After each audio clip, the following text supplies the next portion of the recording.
You are listening to the final journey of the Little Prince with Persian translation on Storylish. Of course, it's the same as for the flower. If you love a flower that lives on a star, then it's good at night to look up at the sky. All the stars are blossoming. Of course, it's the same for the water. The water you gave me to drink was like music on account of the pulley and the rope. You remember, it was good. Of course, at night you look up at the stars. It's too small where I live for me to show you where my star is. It's better that way. My star will be one of the stars for you, so you like looking at all of them. They'll all be your friends. And besides, I have a present for you. He laughed again. Oh, little fellow, I love hearing that laugh. That'll be my present. Just that. It'll be the same as for the water. What do you mean? People have stars, but they aren't the same. For travelers, the stars are guides. For other people, they're nothing but tiny lights. And for still others, for scholars, they're problems. For my businessmen, they were gold, but all those stars are silent stars. You'll have stars like nobody else. What do you mean? When you look up at the sky at night, since I'll be living on one of them, since I'll be laughing on one of them, for you it'll be as if all these stars are laughing. You'll have stars that can laugh. And he laughed again. And when you're consoled, everyone actually is consoled, you'll be glad you've known me. You'll always be my friend. You'll feel like laughing with me, and you'll open your window sometimes just for the fun of it. And your friends will be amazed to see you laughing while you're looking up at the sky. Then you'll tell them, yes, it's the stars. They always make me laugh, and they'll think you're crazy. It'll be a nasty trick I played on you. And he laughed again. And it'll be as if I had given you, instead of stars, a lot of tiny bells that know how to laugh. And he laughed again. Then he grows serious once more. Tonight, don't come. I won't leave you. It will look as if I'm suffering. It will look a little as if I'm dying. It will look that way. Don't come to see that. It's not worth the trouble. I won't leave you. But he was anxious. I'm telling you this on account of the snake. He must not bite you. Snakes are nasty sometimes. They bite just for fun. I won't leave you. But something reassured him. It's true they don't have enough poison for a second bite. That night, I didn't see him leave. He got away without making a sound. When I managed to catch up with him, he was walking fast, with determination. All he said was, "Oh, you're here," and he took my hand. But he was still anxious. "You were wrong to come. You'll suffer. I will look as if I'm dead. And that won't be true." I said nothing. "You understand, it's too far. I can't take this body with me. It's too heavy." I said nothing. "But it will be like an old, abandoned shell. There's nothing sad about an old shell." I said nothing. He was a little disheartened now, but he made one more effort. "It will be nice, I will be looking at the stars too. All the stars will be wells with a rusty pulley. All the stars will pour out water for me to drink." I said nothing. "And it will be fun. We'll have 500 million little bells. I'll have 500 million springs of fresh water." And he, too, said nothing. because he was weeping. Here's the place, let me go on alone. And he sat down because he was frightened. Then he said, you know, my flower, I'm responsible for her, and she's so weak and so naive. She has 4 ridiculous thorns to defend her against the world. I sat down too because I was unable to stand any longer. He said, there, that's all. He hesitated a little longer, then he stood up. He took a step. I couldn't move. There was nothing but a yellow flash close to his ankle. He remained motionless for an instant. He didn't cry out. He fell gently the way a tree falls. There wasn't even a sound because of the sand. And now, of course, it's been 6 years already. I've never told this story before. The friends who saw me again were very glad to see me alive. I was sad, but I told them it's fitting. Now I'm somewhat consoled. That is, not entirely. But I know he did get back to his planet because at daybreak I didn't find his body. It wasn't such a heavy body. And at night I loved listening to the stars. It's like 500 million little bells, but something extraordinary has happened. When I drew that muzzle for the little prince, I forgot to put in the leather strap. He could never have fastened it on his ship. And then I wonder, what's happened there on his planet? Maybe the ship has eaten the flower. Sometimes I tell myself, of course not. The little prince puts his flower under glass and he keeps close watch over his ship. Then I'm happy, and all the stars laugh sweetly. Sometimes I tell myself anyone might be distracted once in a while, and that's all it takes. One night he forgot to put her under glass, or else the ship got out without making any noise during the night. Then the bells are all changed into tears. It's all a great mystery for you who love the little prince too. As for me, nothing in the universe can be the same if somewhere no one knows where. A ship we never saw has or has not eaten a rose.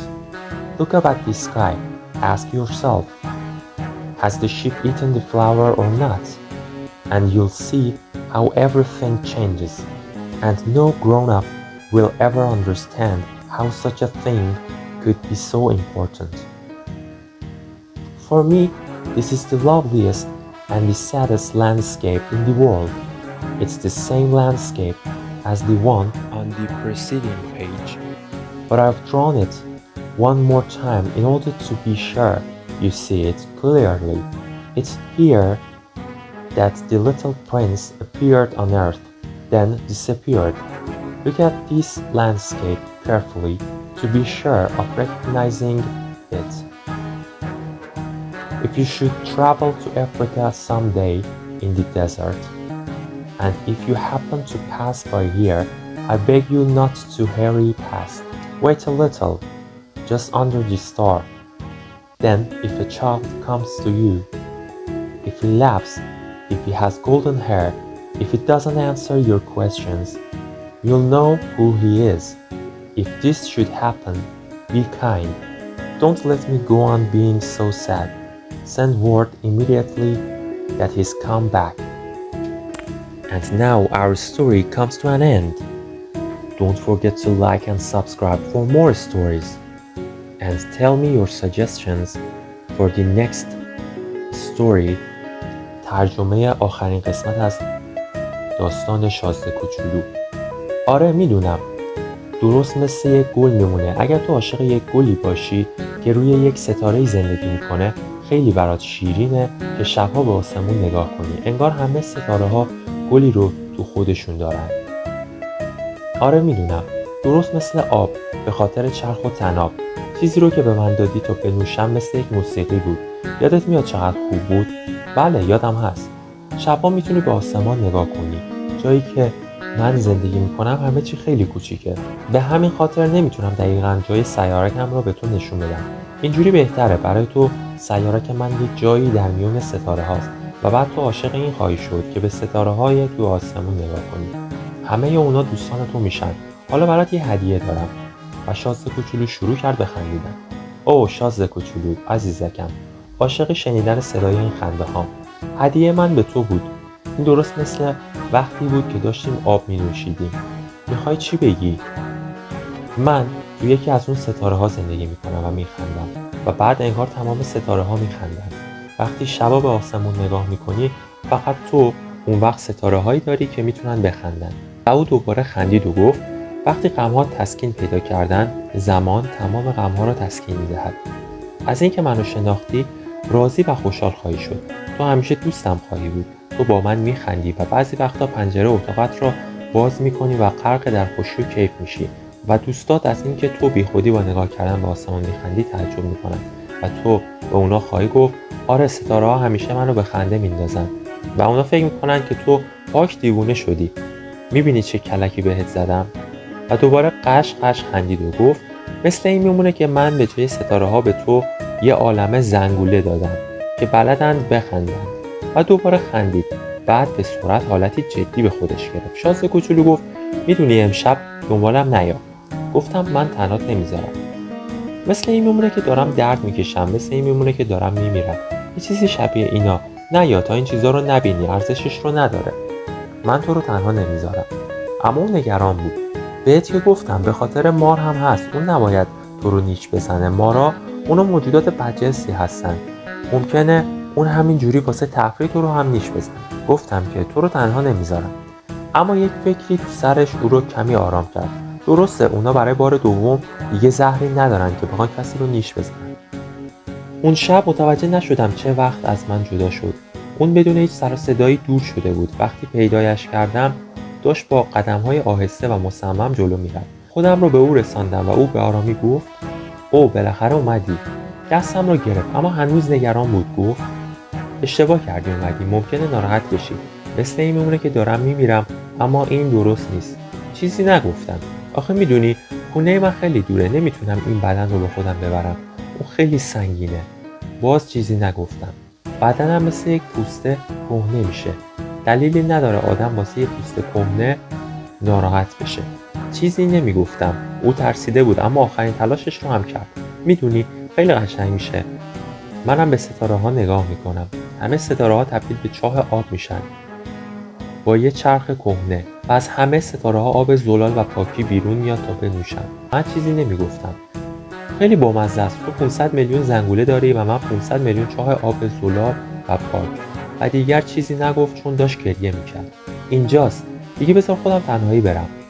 اما گرفت نشست. ترسیده بود. بعد دوباره گفت میدونی گلم من مسئولش هستم. اون خیلی ضعیفه، خیلی بی تجربه است. اون فقط 4 تا دونه خار الکی داره که برای محافظت کردن ازش به هیچ دردی نمیخورن.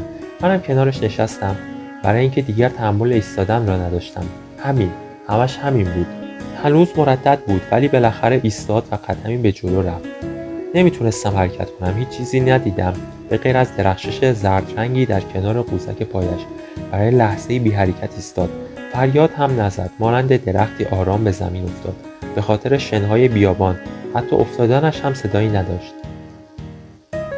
فصل 27. و حالا 6 سال از آن روز میگذرد. هرگز این داستان را برای کسی نگفتم. دوستانم بعد از برگشتم از اینکه من رو زنده می‌دیدن خیلی خوشحال شدن. من ناراحت بودم اما با آنها گفتم که خسته هستم.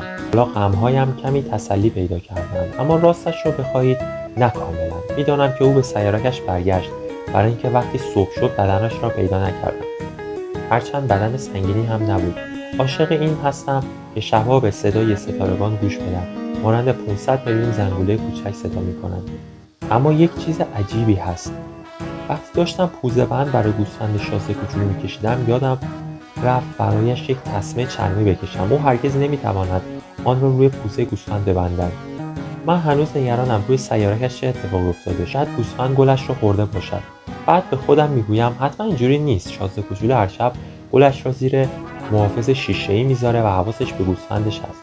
بعد خوشحال میشم و میبینم همه ستاره‌ها به شیرینی لبخند میزنن. اما یک زمانهایی هم هست که به خودم میگویم فقط یه لحظه کافیه که غافل بشه.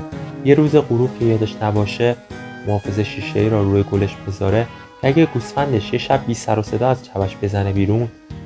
بعد میبینم ستاره‌ها اشکشان سرازیر میشه و این معمای عجیبیه. برای شما که مثل من عاشق شازده کوچولو هستید و برای خودم هیچ چیزی تو این دنیا مثل هم نیست. اگر یک جایی که ما نمیدانیم کجاست، یک گوسفندی که ما هرگز آن را ندیده ایم و نمیدانیم که آیا بوته گل سرخی را خورده یا نه، به آسمان نگاه کنید و از خودتان بپرسید آیا گوسفند گل را خورده یا نه، و بعد خواهید دید که چگونه همه چیز تغییر میکنه و هرگز آدم بزرگا متوجه نخواهند شد که این موضوع تا چه اندازه اهمیت داره. برای من این قشنگترین و غمگینانه ترین منظره دنیاست. این منظره درست همان منظره صفحه قبله. آن را دوباره میکشم که خوب در خاطرتان بماند. اینجا همان جایی است که شازده کوچولو برای اولین بار روی زمین ظاهر شد. در همین نقطه هم ناپدید گردید. خوب به آن نگاه کنید و کاملا مطمئن شوید که آن را به خاطر سپرده اید تا اگر روزی سفری به بیابان‌های برهوت آفریقا داشتید بتوانید اینجا را به خاطر بیاورید. و اگر گذرتان به این نقطه افتاد لطفاً عجله نکنید، کمی صبر کنید، درست زیر همین ستاره. بعد اگر یک پسر کوچولویی را دیدید که دارد میخندد، موهایش طلایی است و به هیچ سوال شما جواب نمیدهد، شما خواهید فهمید که او کیست. اگر این اتفاق افتاد خواهش میکنم خیال من را هم راحت کنید، نامه‌ای بنویسید و بگویید که او برگشته است. و داستان ما هم به پایان خودش رسید. سفر آخر شازده کوچولو رو هم با هم دیدیم. امیدوارم که تو این مدت لذت برده باشید از داستان شازده کوچولو. این داستان بسیار فوق‌العاده و دوست داشتنیه. منم امیدوارم که تونسته باشم به خوبی این داستان رو برای شما بازگو کنم و ترجمه فارسی رو هم به خوبی برای شما ادا کرده باشم و از اون لذت برده باشید. ممنونم از وقتی که گذاشتید. لطفاً لایک و سابسکرایب رو فراموش نکنید. پیشنهادات خودتون رو برای داستانهای بعدی تو کامنت بنویسید. با استوریلیش جمعه شبها و دوشنبه شبها. Storylish on every Friday and Monday nights. And remember, listen, learn and enjoy with Storylish.